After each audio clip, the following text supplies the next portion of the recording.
నమస్తే, welcome to special debate. నేను రీనా. అధ్యక్షుడైన తీరు మారలేదు, ఆయన వ్యవహార శైలి మారలేదు. సమయం దొరికినప్పుడల్లా భారతీయులపై విషం కక్కుతున్నారు.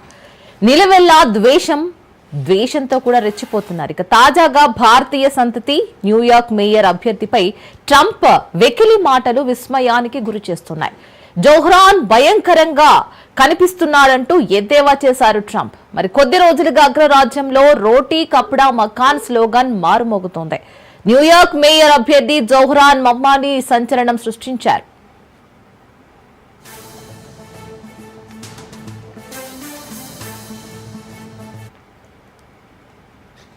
అమెరికాలోని న్యూయార్క్ మేయర్ అభ్యర్థిగా భారత సంతతి వ్యక్తి ఎన్నికయ్యారు. డెమోక్రాటిక్ అభ్యర్థిత్వానికి జరిగిన పోరులో జోహ్రాన్ గెలుపొందారు. ఆ విషయాన్ని మాజీ గవర్నర్ ఆండ్రూ క్యోమో ధృవీకరించారు. ప్రైమరీ ఎన్నికల్లో డెమోక్రాటిక్ అభ్యర్థులెవరికీ స్పష్టమైన మెజారిటీ రాకపోవడంతో ఇక ర్యాంక్డ్ చాయిస్ కౌంట్ ద్వారా అభ్యర్థిత్వ రేసు ఫలితాన్ని వెల్లడించారు. ఇక జోహ్రాన్ మేయర్ గా ఎన్నికైతే న్యూయార్క్ లో మేయర్ గా ఎన్నికైన మొదటి ముస్లిం ఇండో అమెరికన్ గా చరిత్ర సృష్టిస్తారు. ఇక ప్రస్తుత న్యూయార్క్ మేయర్ ఎరిక్ ఆడమ్స్ ఎన్నికల్లో స్వతంత్రంగా పోటీ చేయనున్నారు. అయితే ఆయనపై పలు అవినీతి కుంభకోణాలకు పాల్పడినట్లు ఆరోపణలు కూడా ఉన్నాయి. నవంబర్లో జరగనున్న న్యూయార్క్ మేయర్ ఎన్నికల రేసులో ఎరిక్ ఆడమ్స్ తో జోహ్రాన్ తలపడాల్సి ఉంటుంది. సో దీని గురించి పూర్తి డీటెయిల్స్ మనం ఈరోజు తెలుసుకుందాం. సో ఈ డిబేట్ లో మనతో పాల్పంచుకుంటున్నారు Pentapati Pullarao sir, analyst. Sir Pullarao sir, నమస్కారం అండి. నమస్కారం రీనా గారు. బాగున్నారు సార్? అవునా. సో మరి ఇండియన్ ఇటువైపు నుంచి ఇండియన్, అటువైపు నుంచి న్యూయార్క్ తో అభ్యర్థిత్వాన్ని రేసులో ఉన్న మన జోహ్రాన్ గురించే ఇంటర్నెట్ షేక్ అయిపోతుంది ఈ రోజు. సో ముందుగా అసలు ఈ జోహ్రాన్ ఎవరు? అసలు ఇండియన్ సంతతి అంటున్నారు. సో దీని గురించి ఒకసారి మనం మాట్లాడుకుందాం. ఫస్ట్ ఆఫ్ ఆల్ అతను ఇండియన్ కాదు. ఓకే. సెకండ్, ఇండియా స్నేహితుడు కాదు. ఎప్పుడో యుగాండాలో పుట్టాడు. ఓ. ఆయన తండ్రి చిన్న వయసులో బాంబేలో పుట్టి యుగాండాకి వెళ్ళిపోయాడు. భారతదేశంతో ఆ తల్లి మీరా నాయర్ అని పేరు పెట్టుకున్నది, కానీ నాయర్ కేరళ కాదు, పంజాబీ నయ్యర్. ఎప్పుడో భారతదేశం నాదని వదిలేసి యుగాండా వెళ్ళిపోయింది. పెళ్ళవగానే చక్కగా వీడు అక్కడ పుట్టాడు. అక్కడి నుంచి వెళ్ళారు, న్యూయార్క్ వెళ్ళారు. మెల్లమెల్లిగా రాజకీయంలో పైకి వచ్చారు. దీంట్లో పెద్ద విషయం రీనా గారు ఏంటంటే, ఎవరైనా పాకిస్తాన్ నుంచి బంగ్లాదేశ్ నుంచి వెళితే ఇతర దేశాలకి ఇండియన్ అని చెప్పుకుంటారు. ఇండియన్ అని చెప్పుకోకపోతే సౌత్ ఏషియన్ అంటారు, దక్షిణాసియా నుంచి వచ్చామంటారు. ఎందుకంటే బంగ్లాదేశ్, పాకిస్తాన్ బ్రాండ్ దొంగలు అని అందరూ ఎవరు ఆ రెస్టారెంట్స్కి వెళ్ళరు, వాళ్ళ బిజినెస్లకు వెళ్ళరు అని ఉన్నది. ఇతను ఇష్టం వచ్చినట్టుగా తిట్టాడు భారతీయుల్ని, భారతీయ సంస్కృతిని, హిందూ మతాన్ని, ప్రధానమంత్రిని.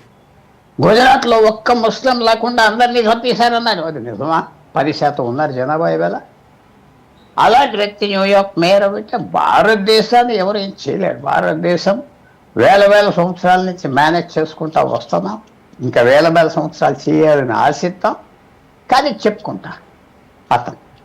అతనికి ఏమిటంటే మొత్తం లండన్లో మేయర్ కూడా ముస్లిం. చక్కగా అన్ని వర్గాలు ముస్లిం సపోర్ట్ చేశారు. అమెరికా నుంచి డబ్బు ఇచ్చారు. 37-38% ఓట్లు వచ్చినాయి.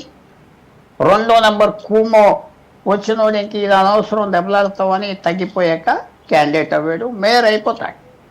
వాడి గురించి డొనాల్డ్ ట్రంప్ చాలా చక్కగా అన్నాడు. డొనాల్డ్ ట్రంప్ మాటలు మీకు కొద్దిగా మీ మాటకు వ్యతిరేకం వస్తున్నాను ఏమనుకోవద్దు. మీరు చెప్పింది ఇందాక చెప్పండి. డొనాల్డ్ ట్రంప్ అన్న మాటలన్నీ నిజం, సత్యం. తర్వాత ఇంకో విశేషమైంది, Donald Trump deputy chief of staff, చాలా ఫేమస్ ఫెలో మిల్లర్ అని, ఇమిగ్రేషన్కి వ్యతిరేకం. అతను ఏమన్నాడంటే, అతని థియరీ ఏమిటంటే రిప్లేస్మెంట్ థియరీ అని ఉన్నది అమెరికాలో గత 20 సంవత్సరాలు బట్టి. ఆ థియరీ రిప్లేస్మెంట్ అంటే ఓటర్లు, తెల్ల ఓటర్ని, అమెరికాలో పుట్టిన ఓటర్ని రిప్లేస్ చేస్తున్నారు.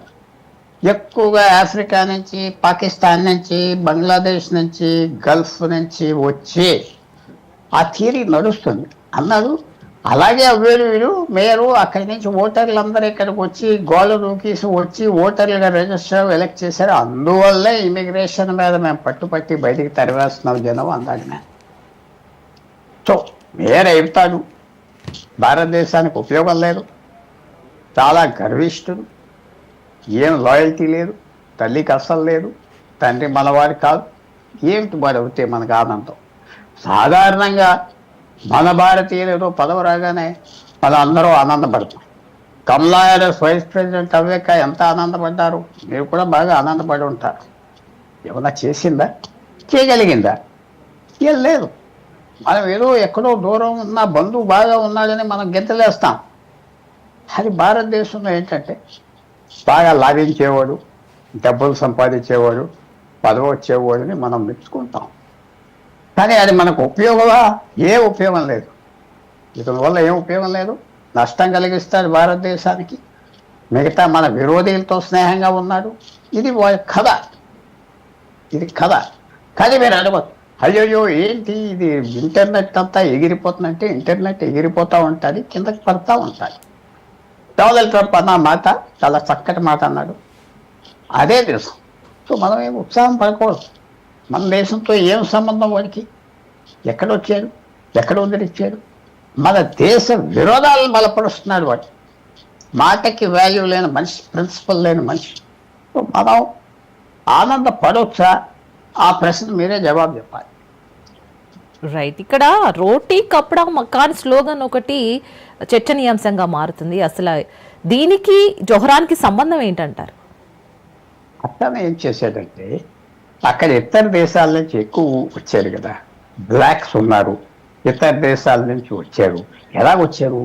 అమెరికాలో ఒక లా ఉన్నది, మీరు బోర్డర్కి వచ్చి ఎస్ఐలం అడిగితే, ఎస్ఐలం అంటే నన్ను చంపేస్తున్నారు భారతదేశంలో, నన్ను చంపేస్తున్నారు పాకిస్తాన్లో అంటే వాళ్ళు లోపల రానివ్వాలి, ముద్రేసి ఇస్తారు ఎస్ఐలం.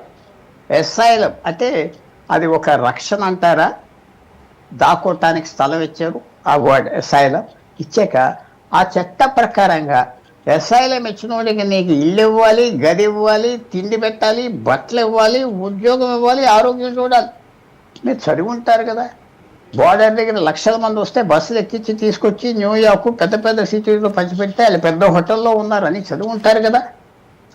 అది ట్రంప్ వచ్చాక ఆఫ్ చేసి, వీళ్ళు ఎలాంటి చుట్టాలు మనకి, వీళ్ళతో మనకు చుట్టారకం ఏంటి? లీగల్గా రాలేదు, ఇలీగల్ ఈ ఇలీగల్ ఇమిగ్రెంట్స్ అక్కడికి వచ్చేసి చక్కగా ఓటు హక్కు సంపాదించి వాడికి ఓటు వేశారు. న్యాచురల్గా వాడికి అంతా ఫ్రీ కావాలి, అమెరికాను పంచిపెట్టేయాలి, మనకి ఇచ్చేయాలంటారు. మీరు అంత దూరం ఎందుకు వెళ్తున్నారు? బంగ్లాదేశ్ ఈ దేశంలో 2 కోట్ల మంది ఉన్నారు కదా. హైదరాబాద్లో కూడా మీ ఇంటి పక్కన కూడా ఉంటారు, 1 లక్ష మంది ఉన్నారు, 2 లక్షల మంది ఉన్నారేమో. ఎందుకంటే వాళ్ళు మళ్ళాగా ఉంటారు చూడటానికి. మీ ఆటో తోలొచ్చు, మీ ట్యాక్సీ తోలొచ్చు, మీ కెమెరా పట్టుకోవచ్చు, ఎవరో తెలియదు. వాళ్ళందరూ ఓట్లేస్తున్నారు, వాళ్ళు బలం వచ్చి రిప్లేస్ చేస్తున్నారు మన ఓటర్. అక్కడ రిప్లేస్మెంట్ ఓటర్స్ వచ్చి వీళ్ళంతా గెలిపించారు. సో అది వచ్చిన ప్రభావాలకి ఫ్రీగా అంతా కావాలి. ఫ్రీగా ఎలా వస్తుంది? న్యూయార్క్ సిటీకి వేరే బడ్జెట్ ఉంటుంది. Government of USA, central government ఇచ్చేది, స్టేట్ గవర్నమెంట్ ఇచ్చేది ఉన్నాయి. కానీ వాళ్ళు పన్నులు వేయచ్చు, ట్యాక్సులు వేయచ్చు. సో వీళ్ళు ఏమన్నారంటే, అక్కడ ఎవరికైతే కొంచెం డబ్బు ఉన్నదో, ఆదాయం ఉన్నదో పన్నులు వేస్తా, పన్నులు పెంచుతా. ఆదాయం లేదు, ఫ్రీగా తిరిగే వాడికి పన్నులు ఏం పట్టింపుతుంది? నాకేం పట్టింపు? అమెరికాలో 100% ట్యాక్సెస్ వేస్తానంటే నా మీద వేయకూడదు. సో వాళ్ళ మీద వేయటానికి లేదు కాబట్టి వాళ్ళ దగ్గర ఆదాయం లేదని చూపెడుతున్నారు. ఫ్రీగా ఎక్కువ బ్రతుకుతున్నారు అమెరికాలో ఇలాంటి సరుకు. సో న్యాచురల్గా రోటీ కపడా మకాన్ అంటే అంతా ఫ్రీగా ఇస్తానని చెప్పాడు. వాడు చక్కటి మనిషి. తెలుగు రాష్ట్రాలు, కర్ణాటక, డిఎంకే, బీజేపీ కూడా అంతా ఫ్రీ అంటున్నారు కదా. వాళ్ళు అంతా ఫ్రీ అన్నారు, అంతా ఫ్రీ అంటే అక్కడ మాత్రం వారి భారతీయ కనెక్షన్ ఉన్నది. అంతా ఫ్రీ అక్కడ ఇస్తున్నారు, మనం ఎందుకు ఇవ్వకూడదు. సో అది. సో ఇమీడియట్గా ట్రంప్ అందరూ వీళ్ళు ఎలా చేస్తారు చూస్తాం, వీటి సంగతి ఏం చూస్తాం, వీడు ఎలా దూరేడు దేశంలోకి అంతా మొదలుపెట్టారు. కానీ అదేం చేయలేరు. వాడు బలవంతుడు, లీగల్గా స్నేహితులు గీతులు ఉన్నారు. కానీ ఆ థియరీ వల్ల పేదవాళ్ళు వేశారు. తర్వాత అది తగ్గిస్తానన్నాడు, అది ఫ్రీ ఇచ్చేస్తా అన్నాడు మధ్యతరగతి వాళ్ళకి, ఇంకోటి ఏదో చేస్తా. న్యాచురల్గా ఫ్రీ అంటే ఓటు వేస్తారు కదా. ఒకసారి ఆంధ్రాలో, తెలంగాణలో వేస్తున్నారు కదా, కర్ణాటకలో కూడా వేశారు కదా, గ్యారంటీ అన్నారు కదా. రాష్ట్రాన్ని అమ్మేసి అప్పులు తీసుకొచ్చి పడేస్తే తినేస్తున్నారు కదా, అక్కడ అదే చేస్తారు. ఇంకా న్యూయార్క్ చాలా ఫ్రీ. న్యూయార్క్లో అద్దె తీసుకున్న అపార్ట్మెంట్కి అద్దె పెంచకూడదు. పాత అపార్ట్మెంట్స్కి $100కి $200కి నెలకి $10,000 అపార్ట్మెంట్స్ అనుభవిస్తున్నారు చాలామంది. ఎప్పుడు 70 సంవత్సరాల క్రితం. సో అవన్నీ ఎక్స్ప్లోయిట్ చేశాడు, చాలా చక్కగా చేశాడు. ఆల్వేస్ రైట్ సార్, ఇక్కడ ట్రంప్ వ్యాఖ్యల్ని మనం ఒకసారి చర్చించుకుందాము. సో జొహరాన్ గురించి ఎట్లాంటి అభాండాలు ఇస్తున్నాడంటే ఆయన ఒక భయంకరమైన వ్యక్తి అంటూ కూడా ట్వీట్ చేశాడు. సో ఇక్కడ నా క్వశ్చన్ ఏంటంటే ఆయన మీద అక్కస్సా లేక ఇండియా పైన అక్కస్సా అనేది ఒక డౌట్. ఇండియా మీద ఏం లేదు ట్రంప్కి మంచి అభిప్రాయం. వీడు ఇండియానే కాదు కదా చెప్పుకుంటాడు. ఎందుకంటే మీకు అడ్రస్ ఇస్తే వీడు దొంగలని వస్తాడు. ఫ్రాంక్లీ చెప్పేస్తున్నా, సౌత్ ఏషియన్ అంటాడు ఒక్కోడు. అక్కడ నువ్వు సౌత్ ఏషియారా పాకిస్తాన్, నువ్వు సౌత్ ఏషియా బంగ్లాదేశ్, శ్రీలంక, లేకపోతే వాళ్ళు చూడగానే ఎవడో శ్రీలంక నుంచి వచ్చేదంటే అది దేశమా అదివా చిట్టా అనుకుంటా. ఇండియా అనగానే అందరికీ గౌరవం, మర్యాద, భయం, జలసి కూడా ఉంటుంది ఇండియా అంటే. పాకిస్తాన్ అంటే అంతా టెర్రరిస్ట్, ఆఫ్రికా అంటే అంతా నిత్య దరిద్రులు. ట్రంప్ అన్నా మాటలే చెప్తున్నాను. నిత్య దరిద్ర దేశాల నుంచి వచ్చారు వీళ్ళు అంటాడు ట్రంప్. యుగాండా ఒకటి, వీడు ఎక్కడ పుట్టాడో అది నిత్య దరిద్ర దేశం. నేను అంటలేదు సుబ్బా, డొనాల్డ్ ట్రంప్ అంటున్నాడు. భారతదేశం మీద ట్రంప్కి ఏమాత్రం విరోధం లేదు. మొన్న ఇరాన్ బాంబులు గీములు వేసి ఆ న్యూక్లియర్ ప్లాంట్స్ బాంబ్ చేసినందుకు భారతదేశానికి మంచిదవి. పాకిస్తాన్కి ఇప్పుడు మంచి భయం వచ్చింది. ఎందుకంటే ఏదో అయిపోతాం మనం బాంబులు కూడా ఇవన్నీ పెట్టుకుంటే అది భయపడుతున్నారు అంతా. అందువల్ల మనం ట్రంప్ భారతదేశాన్ని అన్నావద్దు, వీడిని అన్నాడు అంతే. యుగాండా నుంచి వచ్చినాడు. మనం వీడు అడ్రస్ ఇవ్వటం అనవసరం, మనం అడ్రస్ తెచ్చుకోవటం తప్పు. వీడు మనకి సంబంధం లేదు, అది మనం జ్ఞాపకం పెట్టుకోవాలి. వాడు ఏదో భారతదేశం. కమలా హ్యారిస్కి మనకి ఎంత సంబంధం ఉన్నది చెప్పండి? ఇక్కడ పెరిగిన 12 సంవత్సరాలు ఏమనలేరు. అక్కడ వీడేంటంటే చాలా ఇంటెలిజెంట్గా టెక్నికల్గా వాడుకుంటా వచ్చారు. జొహరాన్ మేయర్ అభ్యర్థి తర్వాత ఇప్పుడు న్యూయార్క్ కూడా లండన్ లాగా అవుతుంది అని చాలా మంది కమెంట్స్ చేస్తున్నారు అని అంటున్నారు కూడా. సో దీనిపైన మీరేమంటారు? లండన్ ఏమైపోయిందంటే పాకిస్తాన్ మేయర్ ఉన్నాడు. వాళ్ళు అక్కడికి వచ్చాక ఆ అలవాట్లన్నీ చేశాడు. చాలా ఇంటెలిజెంట్ ఫెలో. డొనేషన్ కలెక్ట్ చేస్తారు, డొనేషన్లు ఇస్తారు, డబ్బు వాడతారు. ఎంత ఘోరాలు చేసినా పోలీస్ కంట్రోల్లో ఉన్నాయి. మీ అందరికి తెలుసు కదా గ్రూమింగ్ గ్యాంగ్స్ అంటే. అక్కడ అమాయకులు వేల మంది చిన్న చిన్న అమాయకులు, పసిపిల్లల లాంటి వాళ్ళని స్కూల్లో ఉన్న వాళ్ళని వాళ్ళు బ్లాక్మెయిల్ చేశారు. పాకిస్తాన్ నుంచి వచ్చిన వాళ్ళు అంతా ఒక ఎంక్వైరీ స్టార్ట్ అయ్యింది. అవన్నీ ఎంకరేజ్ చేశారు. వాళ్ళు కేర్ఫుల్గా పోలీస్ ఫోర్సు ఇవన్నీ ఫోర్సెస్లో వాళ్ళ జనాన్ని తీసుకొచ్చి పెట్టేస్తారు. తెల్లవాళ్ళకంటే చాలా క్లెవర్ ఫెలో, చాలా కనింగ్ ఫెలో, డబ్బు వెళ్తారు, అయిపోయే అవకాశం ఉన్నారు.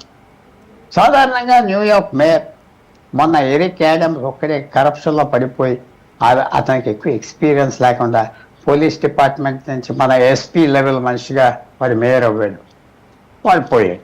మిగతా వాళ్ళకి 2 టర్మ్స్ 3 టర్మ్స్ ఎప్పుడూ వస్తాయి.